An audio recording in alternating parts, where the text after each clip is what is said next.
मेरे online class के सभी साथियों को नमस्कार। आप सबके लिए आज एक बहुत ही महत्वपूर्ण क्लास में लेकर आया हूँ और आज ये क्लास जो है सामान्य अध्ययन का मॉडल क्वेश्चन पेपर है। आप किसी भी परीक्षा में 2023 की बैठ रहे हैं और उसमें आप ये आखिरी दिनों के लिए आपके पेपर के लिए ये GS current affairs, Hindi, geography, history के महत्वपूर्ण एमसीक्यू में लेकर आया हूँ। आइए आप उनका कितना सही जवाब देते हैं हमें बिल्कुल कमेंट बॉक्स में बताएं। चलिए बताइए, ये लल्लन टॉप एमसीक्यू हैं दोस्तों। अगर आप चैनल पे नए हैं और अभी तक आपने सब्सक्राइब नहीं किया है तो चैनल को आप सब्सक्राइब कर लीजिए। और उसके बाद अगर आप लल्लन टॉप एमसीक्यूज़ को अपने एकदम दिलो दिमाग में बैठाना चाहते हैं तो हमारे चैनल से एकदम जुड़ जाएं और हमारे सभी वीडियोस को एकदम लगातार देखते रहें। ठीक है, अब आइए बताइए आप जो है कि इस प्रश्न का सही उत्तर क्या होगा। ठीक है, मितभाषी शब्द किस वाक्य के लिए उपयुक्त होता है? जो मीठा बोलता हो, जो बिना विचारे बोलता हो, जो कम बोलता हो या जो धीरे बोलता हो दोस्तों। तो दोस्तों ये जो मीठा बोलता है इसको क्या कहेंगे हम लोग? इसको कहेंगे मिष्ट भाषी लोग। दोस्तों आप सभी लोग जानते हैं कि इसको मिष्ट भाषी कहा जाएगा। और ठीक है, जो कम बोलता हो वो क्या होगा दोस्तों? यहाँ पर क्या है? वो है आपका मित भाषी। इसे भी आप जरूर याद रखिए और अपने दिमाग में बैठा के रखिए। तो जो इस प्रश्न का सही उत्तर हो जाएगा दोस्तों कि मितभाषी शब्द के लिए, वाक्यांश के लिए उपयुक्त एक शब्द है तो जो कम बोलता है वही होता है मितभाषी। ठीक है, अब आप इसे आप अच्छे से याद रखिएगा। आइए अगले प्रश्न की तरफ बढ़ते हैं। आज के जो है दूसरा प्रश्न देखिए आज की क्लास का, और ये लल्लन टॉप एमसीक्यू हैं। आपको बताना है दोस्तों कि जो है निम्न में से कौन सा कथन सत्य है? मध्य प्रांत का चौथा राजनीतिक सम्मेलन का आयोजन 16 से 18 नवंबर 1915 को नागपुर में हुआ था। इस सम्मेलन की अध्यक्षता दादा साहब खापरे ने की। इस सम्मेलन में बाल गंगाधर तिलक शामिल हुए। होम रूल लीग आंदोलन के कार्यक्रम को चलाया। या डी है इनमें से कोई नहीं। दोस्तों जो इनमें से सत्य कथन है ये आपकी परीक्षा के लिए बेहद ही महत्वपूर्ण है कि इसमें जो सत्य कथन है कि इसमें मध्य प्रांत का जो चौथा राजनीतिक सम्मेलन हुआ था ये 16 से 18 नवंबर हुआ था। ये बिल्कुल सही है। इस सम्मेलन की अध्यक्षता दादा साहब खापर्डे ने की थी। ये गलत है, खापर्डे जी ने की थी। इस सम्मेलन की अध्यक्षता विष्णु दत्त ने की थी। ये बिल्कुल सही है। और इस सम्मेलन में बाल गंगाधर तिलक शामिल हुए और होम रूल लीग आंदोलन कार्यक्रम को चलाया। तो दोस्तों ये बिल्कुल गलत है, इसमें क्या है वो शामिल नहीं हुए थे। ठीक है, तो इसलिए केवल एक इसमें जो है सही हो जाएगा। तो ऑप्शन ए आपका बिल्कुल इसमें पूरी तरह से सही है। आइए आगे बढ़ते हैं। जो बेहद ही है कि गिरनार की पहाड़ियाँ कहाँ स्थित है? आपको बताना है बिहार में है, गुजरात, कर्नाटक, राजस्थान। गिरनार की पहाड़ियों के बारे में आपको मैं बताना है कि ये पहाड़ियाँ कहाँ पर स्थित हैं। तो इसका सही उत्तर हो जाएगा दोस्तों गिरनार की पहाड़ियाँ कहाँ पर हैं? गुजरात में हैं। अब जब आप ये वाला रीजन हमारा देखते हैं तो ये जो गुजरात वाला रीजन है, गिरनार की पहाड़ियाँ आप इस एरिया में देखते हैं। ये जब आप हमारे प्यारे से भारत के मैप को देखते हैं ये हमारे गुजरात वाले रीजन से जोड़ते हुए।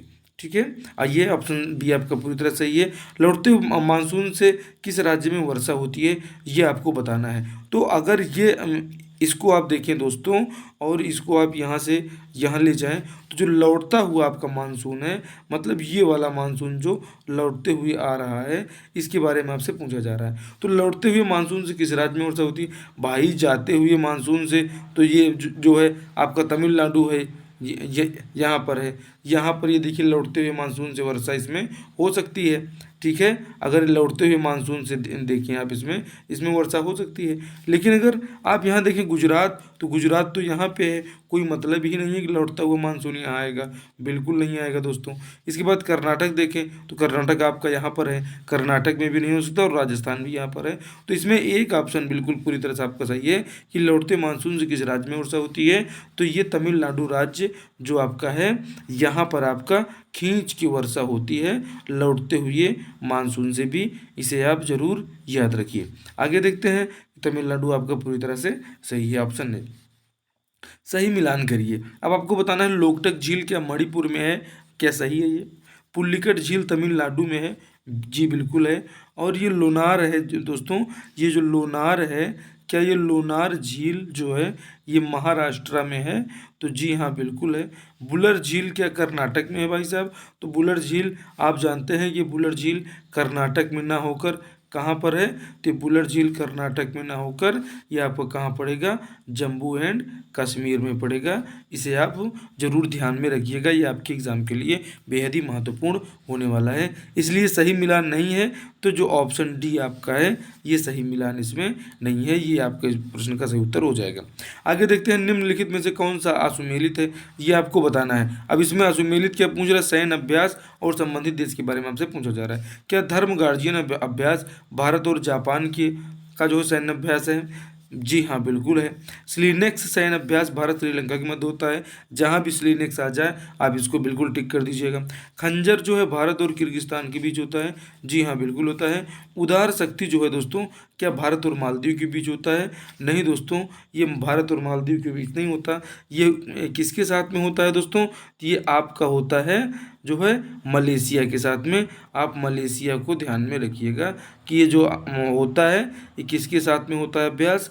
तो मलेशिया के साथ में ये अभ्यास किया जाता है। ये आपको बिल्कुल दोस्तों ध्यान में रखना है। और ये जो आपके तीनों ऑप्शन हैं ये तीनों बिल्कुल पूरी तरह से सही है, इन्हें आप अपने दिमाग में बैठा के रखें। निम्नलिखित में से कौन सा सुमेलित है? फिर से एक सैन्य अभ्यास है, तो ये वही है कि उदार शक्ति जो है भारत मालदीव के साथ ना होकर ये मलेशिया के साथ होता है, इसे आपको याद रखना है। जबकि खंजर जो है ये भारत और किर्गिस्तान के साथ सैन्य अभ्यास होता है। स्लीनेक्स सैन्य अभ्यास भारत श्रीलंका के मध्य होता है। धर्म गार्जियन सैन्य अभ्यास भारत और जापान के मध्य होता है। इसे अब आपको बिल्कुल दिमाग में बैठा के रखना है।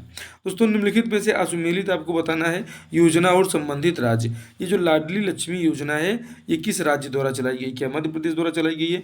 जी हाँ, बिल्कुल मध्य प्रदेश राज्य द्वारा लाडली लक्ष्मी योजना चलाई गई है। और जो यहाँ के सीएम साहब हैं वो कौन है? तो वो आपके शिवराज सिंह चौहान जी हैं, इन्हें आप जरूर याद रखिएगा। कौशल्या मातृत्व योजना ये जो है क्या छत्तीसगढ़ सरकार ने चलाया है?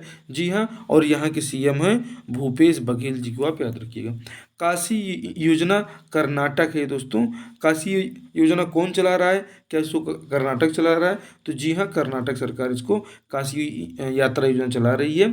ये कर्नाटक सरकार की योजना है, ये पूरी तरह से सही है। अब मुख्यमंत्री मितान योजना को देखें तो ये दोस्तों उत्तर प्रदेश सरकार की न होकर ये छत्तीसगढ़ सरकार की मुख्यमंत्री मितान योजना है, इसे आप बिल्कुल याद रखिएगा। इसमें एक मितान भर्ती होता है दोस्तों। वो मितान जो है आपके यहाँ जो जितने भी आपको लाइसेंस बनाना है, जन्म प्रमाण पत्र बनाना है, इन प्रमाण पत्रों के लिए मुख्यमंत्री मितान योजना चलाई गई है। तो इसमें से असुमेलित कौन है? मुख्यमंत्री मितान योजना।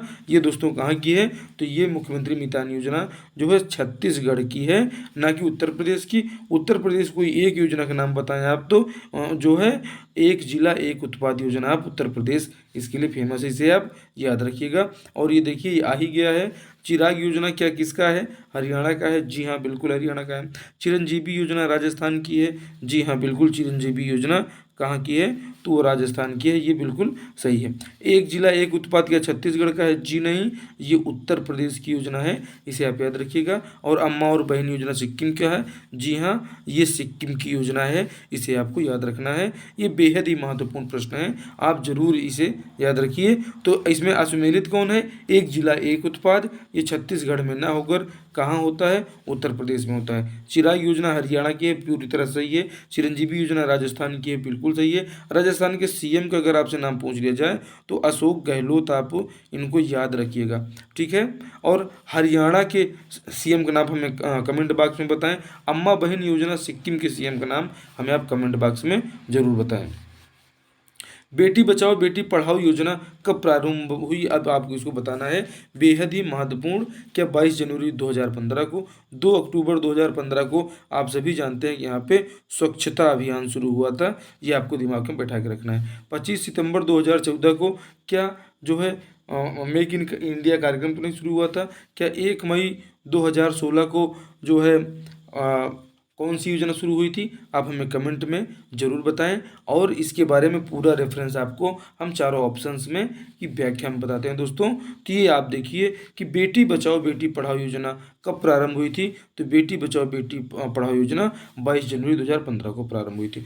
मेक इन इंडिया आप देखें 25 सितंबर 14 को प्रारंभ हुआ था। और 1 मई 2016 को पीएम उज्ज्वला योजना, ये जो एलपीजी वाला कॉन्सेप्ट आप देखते हैं, एलपीजी वाला कॉन्सेप्ट यहीं पर पाया जाता है। अगर आपको इसके बारे में हम बताएं तो आप अब इसको पूरी तरह से याद रखिए कि 25 सितंबर 2014 को मेक इन इंडिया प्रोग्राम शुरू किया जाता है पीएम मोदी के द्वारा।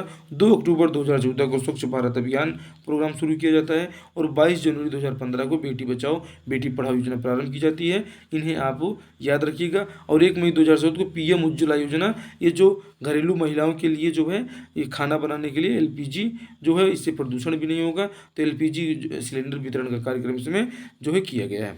इसके बाद आगे बताइए, प्रधानमंत्री मुद्रा योजना कब प्रारंभ हुई थी, इसे आपको बताना है। क्या ये 8 अप्रैल 2015 को प्रारंभ हुई थी, 16 जनवरी 2016 को प्रारंभ हुई थी, 9 मई 2015 को प्रारंभ हुई थी, या 24 मई 2019 को प्रारंभ हुई थी? तो इसको तो जितने हमारे किसान भाई हैं उनको तो हमें याद रखना चाहिए कि किसान सम्मान निधि जो आप प्राप्त करते हैं हर तीसरे महीने जो है कितना मिलता है, तो 2000 मिलता है। मतलब साल भर में आपको 6000 रुपये इसमें ईयरली मिलता है। और ये त्रैमासिक जो है ये थर्ड मंथ में मिलता है। ये तो किसान सम्मान निधि ये 24 फरवरी जो है 2019 को प्रारंभ हुई है प्रधानमंत्री मोदी जी द्वारा। अब इसमें प्रधानमंत्री मुद्रा योजना कब प्रारंभ हुई दोस्तों, तो इसमें आपका सही उत्तर हो जाएगा कि 8 अप्रैल जो है 2015 को प्रधानमंत्री मुद्रा योजना, ये पीएम मुद्रा योजना जो है प्रारंभ हुई है। इसे आप याद रखिएगा, ठीक है। अब 16 जनवरी 2016 को स्टार्टअप इंडिया प्रोग्राम प्रारंभ होता है। 9 मई 2015 को पीएम जीवन ज्योति योजना और 24 फरवरी को पीएम किसान सम्मान निधि योजना प्रारंभ होती है। इसे आपको याद रखना है, बिल्कुल दिमाग में बैठा कर रखिए। क्लास कैसी लग रही है, अगर अच्छी लग रही है तो लाइक करें और अपने दोस्तों में शेयर जरूर करें।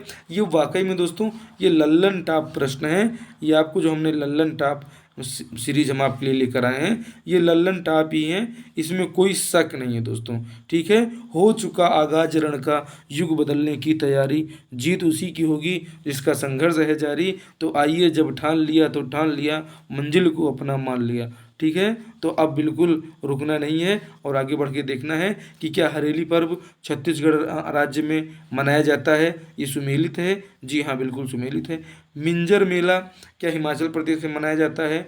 जी नहीं, मिंजर मेला हिमाचल प्रदेश में ही मनाया जाता है, ये भी बिल्कुल सही है। जो है ये खारची महोत्सव त्रिपुरा में मनाया जाता है, जी हाँ ये भी सही है। पक्षी महोत्सव क्या दिल्ली में मनाया जाता है?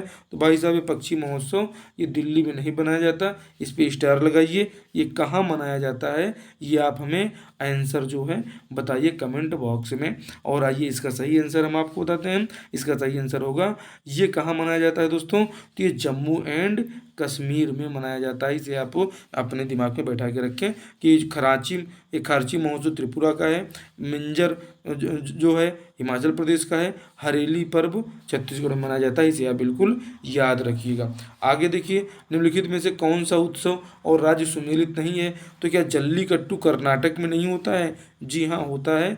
आप इसमें कहेंगे यस ये होता है, ये गलत, इसमें कुछ भी नहीं है, ठीक है। जो है ये लोसर है, ठीक है दोस्तों। ये कौन सा उत्सव है? तो ये इसको आप लोसर उत्सव लिखिएगा, ठीक है। ये लोसर उत्सव लद्दाख में होता है, जी हाँ। आप बताइए होता है कि नहीं होता है? सरहुल जो है झारखंड में होता है, जी हाँ झारखंड में होता है। खजुराहो नृत्य महोत्सव मध्य प्रदेश में होता है, जी हाँ होता है। और जल्लीकट्टू क्या कर्नाटक में होता है? तो इसको बताइए होता है कि नहीं होता। इसी में जो है आपको शंका होना चाहिए कि जल्लीकट्टू के बारे में कौन नहीं जानता कि जो है ये कहाँ होता है, ये तमिलनाडु में होता है। अभी तक तो आपको कमेंट कर देना चाहिए था कि भाई जल्लीकट्टू कहाँ होगा, तो जल्लीकट्टू कहाँ होगा, ये होगा तमिलनाडु में। इसे आपको याद रखना है, कहाँ?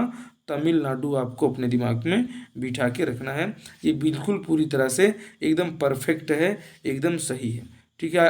आगे बढ़िए। सरहुल झारखंड में होता है, ये एकदम सही है। खजुराहो नृत्य महोत्सव मध्य प्रदेश में होता है, ये भी सही है। ये लोसर महोत्सव है लद्दाख में होता है, ये भी सही है। और जो ये जल्लीकट्टू है ये तमिलनाडु में होता है, इसे आपको याद रखिएगा। तो इसमें सुमेलित कौन सा नहीं है? तो ऑप्शन ए आपको सुमेलित नहीं है। और इसे आप जो है फिर से जितनी बार ये वीडियो देखें ये लोसर अपने दिमाग में बिठा के रखें कि लोसर महोत्सव लद्दाख में होता है, ये बात भूल नहीं पाएंगे। निम्न में से कौन सा पुरस्कार और विजेता सुमेलित नहीं है? क्या बुकर प्राइज 2022 करुण तिलका को मिला? जी हाँ, बिल्कुल मिला।